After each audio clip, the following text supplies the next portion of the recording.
আরব দেশের সবচেয়ে জনপ্রিয় এলাহেলি লুবনান। দুধ আর সুজির মিশ্রণে এলাহেলি লুবনান বানানো হয়। এটা এতটাই টেস্টি, না খেলে বুঝতে পারবে না। আসসালামু আলাইকুম Ibran, welcome to cooking network. এখানে মেজারমেন্ট কাপের হাফ কাপ চিনি আর হাফ কাপ পানি দিয়ে আমি একটা শিরা তৈরি করে নিব। শিরা একটু বলক চলে আসলে আমি এর মধ্যে হাফ চামচ গোলাপ জল দিয়ে দিব। তারপরে কিছু লেবুর রস শিরার মধ্যে দিয়ে দিব, যাতে করে ঠান্ডা হওয়ার পর এই শিরাগুলো জমাট বেঁধে না যায়। তারপরে এগুলোকে আমি ঢেলে নেব ঠান্ডা হওয়া পর্যন্ত। এখানে আমি মেজারমেন্ট কাপের 1 কাপ কাঁচা সুজি ব্যবহার করছি। এই সুজিগুলোকে আমি ব্লেন্ডারে ব্লেন্ড করে নেব। হাফ লিটার দুধ আর তার মধ্যে কাঁচা সুজিগুলো আমি দিয়ে দিব, আর 1 বাটি চিনি দিব। মিষ্টিটা আপনার পছন্দ অনুযায়ী দিবেন। ধৈর্য সহকারে লো মিডিয়াম আছে কিন্তু এটা রান্না করতে হবে, যাতে করে সুজিগুলো নিচের থেকে লেগে না যায়। অনেকক্ষণ পর্যন্ত অনবরত নাড়ার পর সুজিগুলো এরকম একটা কালার চলে আসবে। আর একটু বাটার দিয়ে দিব, আর কিছু গোলাপ জল দিয়ে দিব। আমার সুজিটা প্রায় রান্না করা হয়ে গেছে। ঠান্ডা হওয়ার পরে এটা আরো শক্ত হয়ে জমাট বেঁধে যাবে। এবার এগুলোকে আমি একটা প্লেটে ঢেলে নিব। আপনারা আপনাদের পছন্দ অনুযায়ী ডিজাইন করে নেবেন। আমি এই প্লেটের মধ্যে আগে ভাগে কিছু ঘি আমি মেখে নিয়েছি। এখন আমি সব সুজি এখানে দিয়ে দিব। আপনারা আপনাদের পছন্দ অনুযায়ী শেপ দিবেন।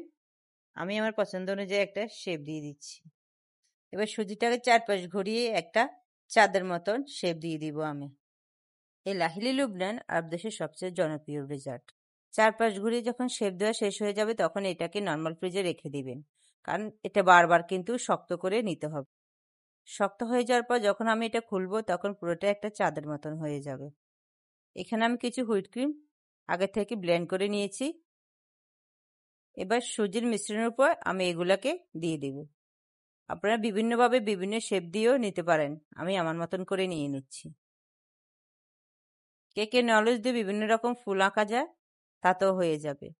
এবার এগুলাকে আমি সুন্দর করে শেপ দিয়ে আবারও ডিপ ফ্রিজে রেখে দেব, কারণ ক্রিমটা একটু নরম হয়ে যায়। তো ডিপ ফ্রিজে রেখে দিলে আপনার শেপটা খুবই সুন্দর আসে। যেহেতু আগামীকাল ঈদ, তাই আমি চাচ্ছি নতুন একটা ডেজার্ট শেয়ার করতে, কারণ ঈদ তো সবাই একটু মিষ্টি মুখ করবে, তাই ঈদের জন্য একটু মিষ্টি নিয়ে আসলাম। এবার বাটিটার চারপাশ একটু রাউন্ড শেপ দিয়ে ঘুরিয়ে ঘুরিয়ে একটু কেটে নেবেন। তাই পুরোটা দেখেন একটু চাঁদের মতন হয়ে গেছে। এবার আপনার পছন্দ অনুযায়ী কিছু বাদাম আপনি এখানে দিয়ে দিবেন, আর কিছু গোলাপের পাপড়ি আমি এখানে দিয়ে দিচ্ছি। যেহেতু একটু লাহিলি লুবনান, তাই একটু গোলাপের পাপড়ি এখানে দিলে খুবই সুন্দর লাগবে।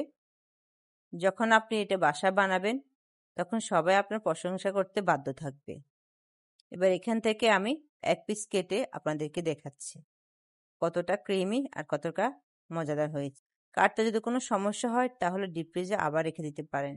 ডিপ ফ্রিজে রেখে এটাকে বারবার কাটবেন, তাহলে আপনার এই শেপটা খুবই সুন্দর আসবে।